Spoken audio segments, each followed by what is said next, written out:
everyone. Welcome to the Golden Ratio Podcast. I am Jen, GR Mom, joined as always by GR Dad. Hi. How's it going, GR Dad? Pretty good. Excellent, excellent. The cocktail of the week this week is the artichoke hold. Artichoke hold. Artichoke. Stop artichoking me. Exactly. The artichoke hold. The artichoke hold. What do you think is in the artichoke hold? Darth Vader. Okay. He force chokes people. It's rum, Chinar, the artichoke liqueur. I was going to say it had to be artichoke based. Oh, Feta just leapt the couch. Saint Germain lime juice and orgeat syrup. It's a little tropical. Sounds pretty good. Yeah. It would be good. Maybe we'll make one tonight. We're recording before I have class, so no drinking. Excuse me. Feta. Get down, Feta. Feta is being an annoying dog, and Ella's chomping on Guac's face. Everyone is... there's literally 3 puppies climbing on Ingo right now. And Clearly, Guac we is haven't mad. tired them out yet. Ella just punched Guac in the face. Which is a risky move. Yeah, especially when he's making those angry sounds. Risky move there.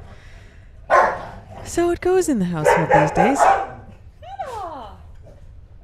it. Don't come over here. Just stop barking. Okay.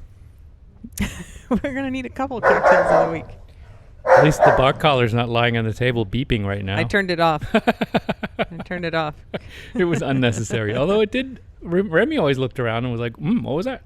Interesting. Is that the thing that means I should be quiet? Except it wasn't when Remy was barking. It was when someone else was barking. Remy would be like, why? What happened? Yeah. All right, it's time for Administrative Corner. I love Administrative Corner. I don't even remember what that's all about. I but know. I know I have some kind of love feeling for it. Friend of the squad, Allison, sent us this. Yay. Popular Texas angler speaks out after his fishing tournament fraud arrest. Still popular or former popular? It just says popular. Yeah, that's a bad headline. In Texas, contestants who cheat in fishing tournaments could be charged with a third-degree felony. Third-degree burns. I think they should. Cheating is cheating. A professional Texas fisherman who documents his conquests on YouTube is telling his side of the story following a recent arrest. Benjamin Milliken, a 35-year-old New Caney resident, C-A-N-E-Y, New Caney resident, turned himself in to Nacogdoches County officials on the charge of fraud at a freshwater fishing tournament. The charges are related to a 13.5-pound largemouth bass Milliken caught at Lake Nakanichi in Nacogdoches County in February. 13.5 pounds is a lot. That's like a small fish.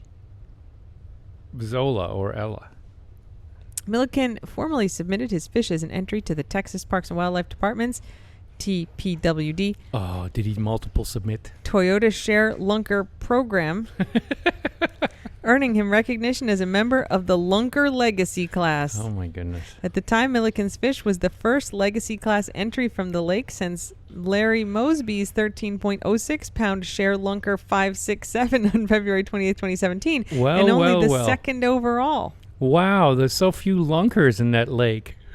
In case you wanted to know, to qualify for the Legacy Class Share Lunkers program, a bass must weigh at least 13 pounds and be caught during the spawning period from January to March. Did you say it's the Nissan Share Lunker program? Toyota. And Share Lunker is one word, but the S and the L are capitalized. Yeah. Okay. Share Lunkers. Of course. Participants of the program are eligible to receive over $10,000. However, TPWD officials said Milliken falsified his entry form. His entry form, not his fish. During the due diligence process this fall, prior to distributing program prizes at the Toyota Share Lunker banquet, it was discovered that Milliken did not have a valid fishing license at the time the fish was caught and knowingly falsified the contest/tournament entry form. Oh, you've done messed up. In addition to the charge, Milliken was disqualified from the Toyota Share Lunker program and cited for fishing without a valid license.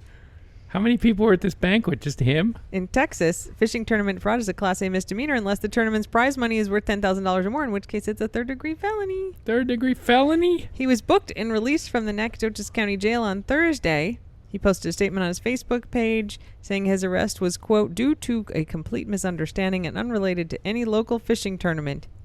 In fact, the incident arose while I was recreationally fishing and not in a tournament at all, he wrote.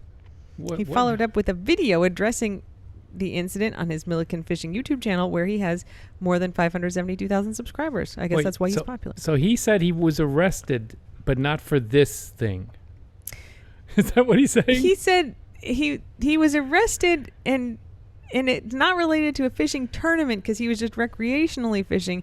But I think this program isn't a tournament, right? It's just like if you catch a big fish, you can be like, this is a share lunker fish. And then, you're just fishing and you catch one. Oh, I see. The charge is for falsifying as part of a tournament. Yeah. And he's saying I wasn't in a tournament. Very technicality. Very lawyery. Yes. Of course, if you're going to win $10,000 for your fish, maybe it's a tournament. That sounds like a tournament. I'm sorry. Just because it's a slow tournament doesn't mean it's not a tournament. Also, if you have 500,000 subscribers on your fishing-oriented YouTube channel, why would you ever be without a fishing license? Yeah, no kidding. Wouldn't That's right. That'd be like, I have a pilot's YouTube, but I don't have a pilot's license. Oh God. I'll get it later. Classic. Yeah, and shenanigans. Got a lot of mealy mouth stuff. So there you go. Interesting. Get a fishing license. It's the least you can do. If you hunt or fish, get a license. Indeed. The state needs the money. Yep. What is a fishing license, like $11 or something? Probably. Okay. Also, we got an email from friend of the squad, Marianne. Hi, Marianne. Jen and Ingo, it begins. Just listened to your newest podcast and want to tell you that there is hope for Ingo's brainworm. For people who don't remember, Ingo went to Germany and ate a bunch of raw pork, which is a thing they do there, and we're all very concerned about a brainworm. We asked him about the status last time, and he said it was still in the egg phase. He remains friendly. We are friends. Okay. Back in the early 80s... Worm wants beer. Yes, now. You have a listener older than Ingo. I took a parasitology class in college. I remember our professor saying, if you are drinking a lot of alcohol while eating undercooked or raw infected meat, the trichina worms will pass right through you and not infect you. That guy must have been German or European, because that sounds really half sciencey, but you'd want it to be true if you're drinking a lot of, like, Jägermeister. She says, now the science may have changed, but I'm sticking to this story. Hopefully, Ingo had his buzz on. I tried to take all the medicine, yes. You drank a lot in Germany, I think. Uh-huh. If it's like normal. Yeah, I don't know about a lot. Mm-hmm. I had some alcohol-free beer around at the time. I was drinking real beer, but there was nothing terrible. It wasn't like Christmas. Well, good. It was fine. It was fine, but apparently it saved me from, get out of here. If that's actually the science, that's the secret to Germans' resistance then. Let's see. I don't think it is, because they do still inspect it all for trichinosis. Don't you come over here with your mouth. Nope. Fed up. Your drippy drink mouth. I love Feta, but she likes to be occupying literally the same space as you, which is of course not physically possible, but she tries very hard. She would alien you and climb into your mouth if she could. Yes, she would just climb all the way in there and be like, I'm now part of everything. So she's like, hi, I love you, and then she comes and she like pushes her entire body against you. Closer and closer. Yeah, and then you try to push her away and she's like, I don't understand what's happening. Like, I was trying to get inside. Yes, but I'm resisting. Yeah, she resists. So you must have mistakenly tried to push me away, but don't worry, I'll resist. I will come closer. All right, it's time for dog updates. Yes, this is what everyone's been waiting for. Indeed. So CB had his belly shaved for his skin infection. And it still looks good. It looks, tidy. Yep. It's gotten a little bit of floof on it. It's very smooth. I pet it. It's very nice. Yeah, it's fuzzy now. It feels nice. It does. It feels nice. His skin infection's all cleared up. Yeah, that's another reason why it's easy to pet. So that's good. That said, he did get another trip to the vet this week because he has started limping on one of his front legs, which is bad because his back legs don't really work. So the front legs are like the only ones getting him around. And he's got his back left is worse than his back right. And so, of course, his front right is the one that got messed up, like the one that's, helping support that. And so we took him to the vet. Ingo took him to the vet last night. And he's fine. It's probably just a sprain or something. He was almost bouncing around the vet. He had no discernible limp as soon as he was in the vet's office. And even the vet was like, Yeah, usually it's the adrenaline, and that just happens. That we're used to that. Take videos if you can when they're not thinking they're at the vet's office. But he did X-ray. I mean, look, he wasn't flip about it, right? No. He did X-ray him. He poked him and prodded him. He said nothing's broken. He said there's not a trace of arthritis in his elbows. That's great. It is. And he said it could just be a sprain or a strain. And then I recalled that I walked him a little bit when the fence guys were here a little while ago on the street, up and back. Mm-hmm. And maybe he sprained something then. I think that's too much for him, yeah. He's got DOMS. Yes, no walks for CB. Delayed onset muscle soreness. Indeed, thank you. DOMS. We should talk about the fence. We should. So it's not a dog, but it's dog related. It's the fence is entirely dog related. So the dogs go in the water all the time, you guys, and then sometimes they escape. And they're unauthorized swims sometimes, which is the worst. If we're trying to leave the house in 2 minutes, oh my God! Or if it's and someone needs to go out, and someone then decides, in addition to going out, I'm going to take a big swim. Yep. The drying process delays everything. Yes. Also, 3 a.m. unauthorized swims, not fun, because then you have to dry. Fun for Brody. Escapes to the neighbors' houses, sometimes full swims to Cuba. I mean, that's really the problem, is escapes to the neighborhood and escapes just into the direction.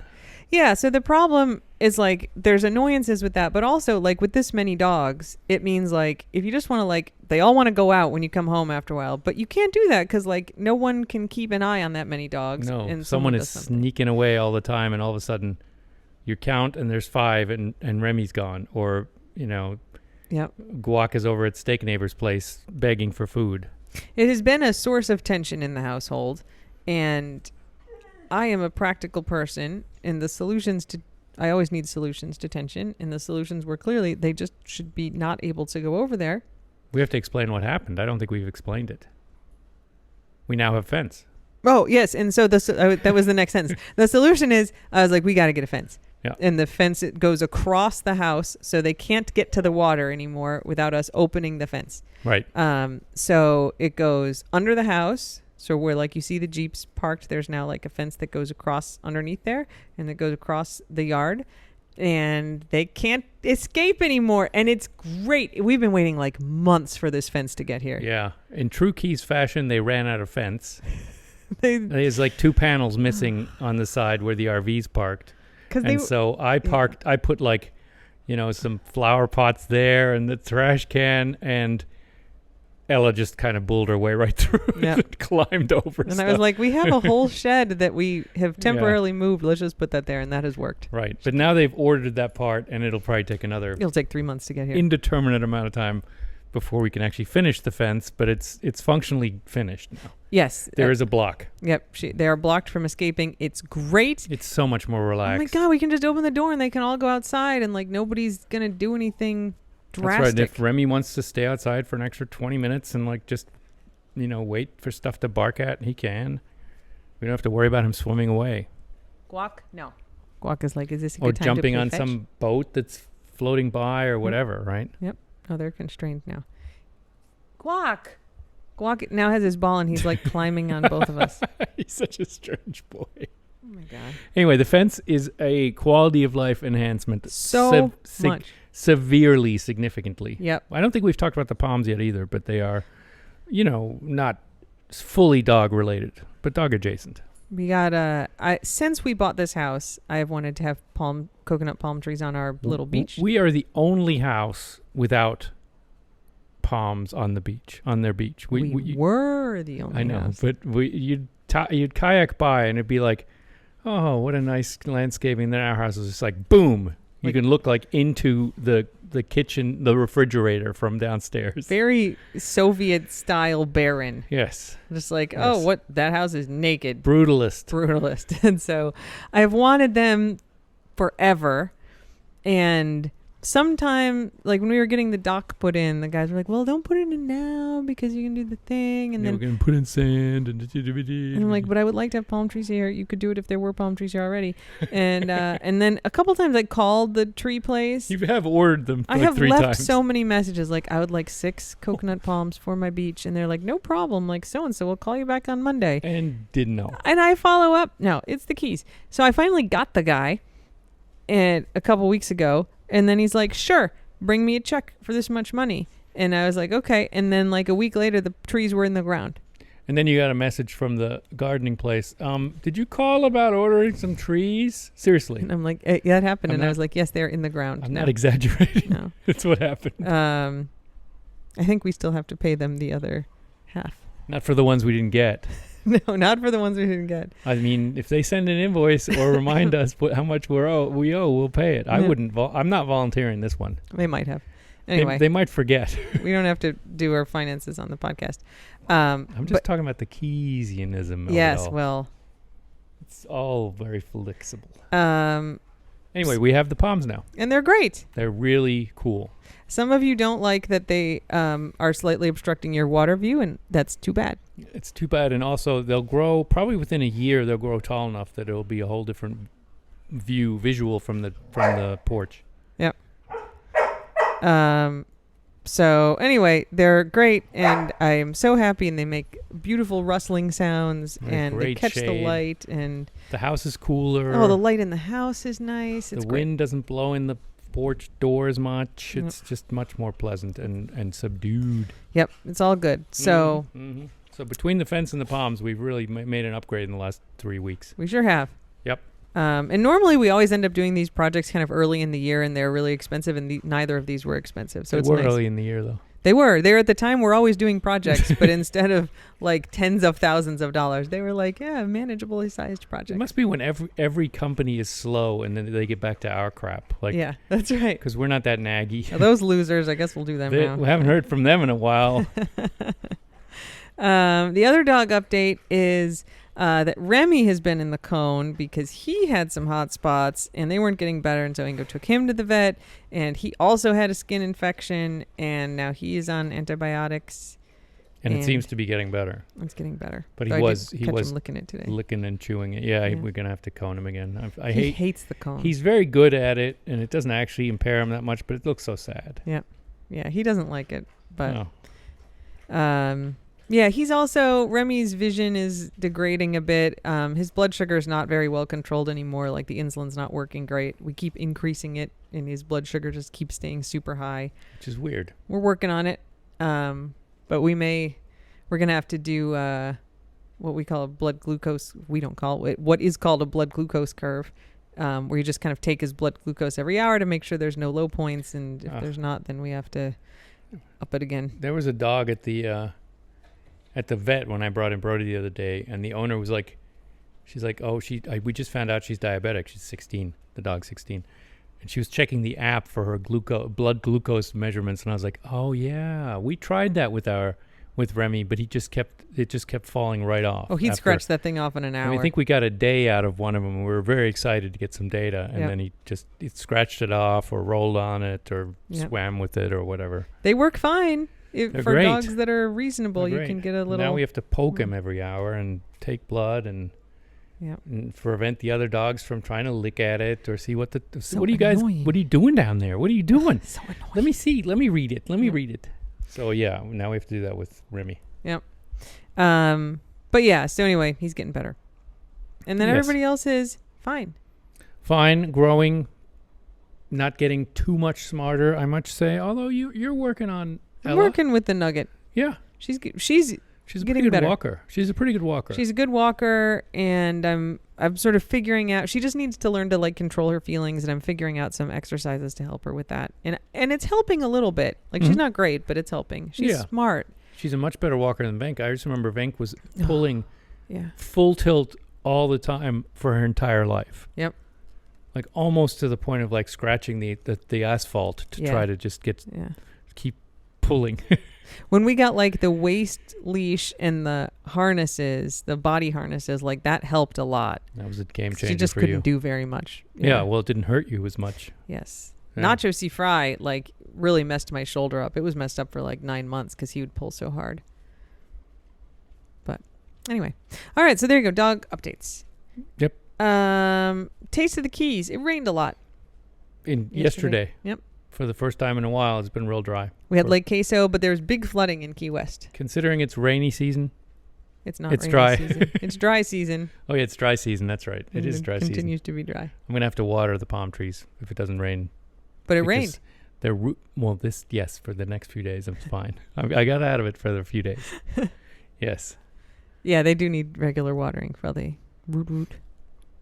Yep. Follow Gwen Filosa Media on your favorite social media platform. She had good coverage of all the Keysy news. Yep. Rain, her dog, Sergio. All right. And, Oh, go ahead. Go ahead. No, I was going to move on.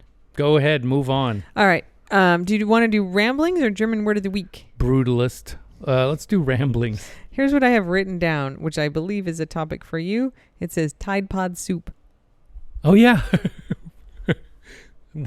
Haven't we done this on the podcast before? You know what? I think we have, but why don't we just do it again? Progresso soup. Yeah, I think I was yelling at the end of the last podcast about this, and you cut me off. They have what the equivalent of Tide Pods of soup. You just grab them out of the can, and I don't think you necessarily have to heat it up. You're supposed to just put it in your mouth, and it squirts into your mouth. Gross. I mean, I guess we should try it, but no, I should try it for science. But what a dumb I mean, I guess they must be thinking, this is so you can eat soup in the car. Eat soup on the road where you don't need a spoon. But the idea of taking out what is essentially a Tide Pod full of soup, it's there, right? I just made a face because I'm looking at him.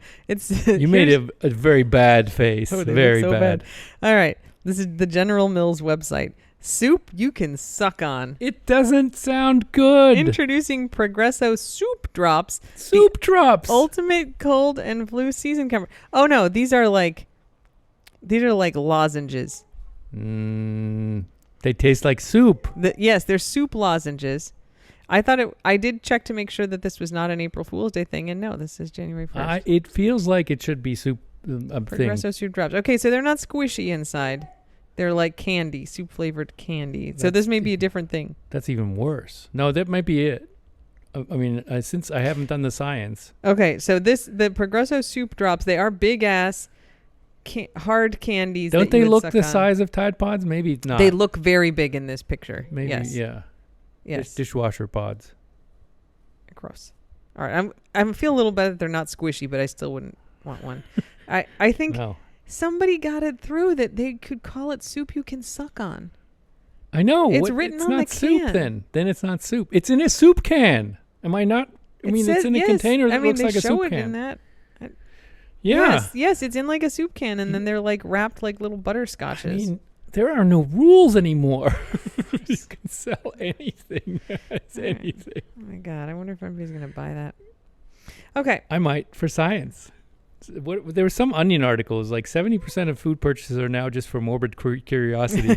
And they had like all these weird foods and weird flavors. It's like, Pringles, stick flavor and like gross. Yeah. All right, it's time for German Word of the Week. Here's an interesting one that I read or I heard in a German podcast. Someone was talking in Germany. In the German language, you have two forms of formality, right? You have it's like French, where you have the formal vous in French, and that's Sie in German. It's the third person plural, really. So you address someone if you don't know them, you're supposed to say Sie. The formal you. Yep. And that's how you apply the verbs, right? So it's could you formal, help me do this, or could you tell me the time? The you is the formal you, right? It's like your excellence or something. I mean, it's not like that, but you substitute it. It's basically we all know what the formal plural is. All right. We all took foreign language. Fine. All right there, snobbo. So they have it in Germany, and unless the other person offers to let you call, unless the other person offers to allow you to call them with the informal du, and in German it's called offering their first name. You can be on a first name basis and not a last name basis. you are supposed to use the formal Z. Your dad did this with me. Yeah. Your dad said, we can be do. And then you link arms, you drink, and you drink. We did it on email, so. Oh, yeah? Yeah. Well, he usually links arms, and then you drink to it, and then from then on, it's irrevocable, right? And if you mess up, the other person will be like, no, we're on a first name basis. Remember, I'm Ingo. It's less pronounced now. The young folks use the informal much more, and it's not insulting and all this. So it's a bit of a generational thing. Anyway, they still have it, especially in business or formal settings. But I just heard about this thing. It's called someone was golfing. And in golf, you're assigned to different people to fill up a foursome if the golf course is full. And the person he was with, whom he didn't know, said, "I will offer you das Tagesdu." Just for the day? For the golf round. Like, I'll give you a day pass for a do. You can call me do, but it doesn't mean that if we met again, you could call me do. It's like such a German thing. Wow. It's such a classic German move. Like, I am putting restrictions and rules around this. I'll give you a slight benefit. You can call me do for today. But after that, we're starting from scratch. This does not guarantee any future do. That's crazy. I don't know if it was meant as a joke, but he said seemed serious. And, so the Tagesdu, it's so German. It is so overly formal and overcomplicating things. Because if you ever saw the guy again, you'd be like, "Oh, hey, Jochen." And he'd be like, no. I'm Herr Schmidt for you. That was only a Tagesdu. Oh, my God. So it's TAGESDU, which is just means day. A day do for 1 day. 1 day only. That's a great story. Such a goofy, a goofy thing. All right. Ingo Corner? Thanks for all the cards. We've been getting some Valentine's Day cards. We've been getting some, just hi cards, and they make us very happy. I think we got a wedding invitation. We did? Didn't we? We did, yes. You looked it up, yeah. 1107 Key Plaza, number 202, Key West, Florida, 33040. They are all appreciated, even though we don't usually write a acknowledgement or a thank you, because, man, 6 dogs, it's a lot of dog. Oh, we'd need a secretary or somebody to do other jobs. I asked Feta to do it, and she sucks at it. Feta! She's like Jasmine, was always behind Schmieg couldn't get the paperwork was done. Behind on the paperwork, yes, that's right. It was Schmieg. She was never good on the paperwork. She was spokes dog, but she just never got that paperwork done. Never did. She always looked a little guilty about it, but, didn't really get around to it. Anyway, thanks very much for all the missives and letters and cards. They make me happy and brighten my day. That's great. All right, everyone. Well, thanks for listening. And until next time, Slava Ukraini, and don't bet anyone unless they ask you to. Slava Ukraini. Horium Slava. Bye. Bye.